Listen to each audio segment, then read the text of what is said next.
let's start broad and then drill down a little bit and just talk about the China trade negotiations. There are market investors right now that are looking at the news and saying they think a deal is imminent. The stock market would certainly like that. Your thoughts on whether this can be achieved in a timely fashion? Stock market would love it. I would love it. But I think it's probably not going to happen, not in the near term. You really have to look at the incentives of the decision makers to figure that out. If you look at it from Trump's perspective, Trump has to appear tough on China to his base. At the same time, China doesn't want to sign another humiliating trade agreement that has echoes of the Chinese-Japanese trade agreements. They also don't want to sign an agreement that doesn't look great right in front of the 70th anniversary of the PRC. Those are, I think, reasons that you're not going to see something really short term.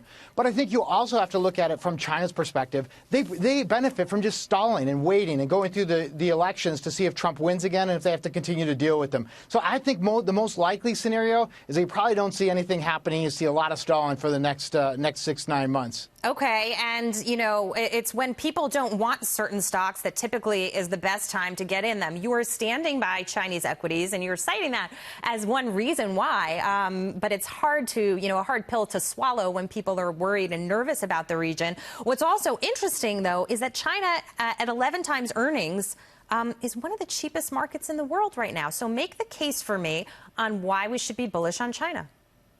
Yeah, so first of all, I'm not sure you should be bullish on China broadly. Admittedly, it's really cheap at 11 times earnings relative to the U.S., but there's good reasons that it's cheap. There is, the economy is weak. It's going to get weaker. However, there are some really bright spots and points within China that you can invest in. You don't have to buy everything. For example, consider 5G. You see, China's really the leader in 5G. The market's massive. The top 3 telecoms are just plowing money in and accelerating deployments. Think of it this way. Huawei, on their first 5G phone, when it was first released, they got 1 million orders the first day. So I think you're going to see a lot of productivity increase and a lot of infrastructure build from 5G.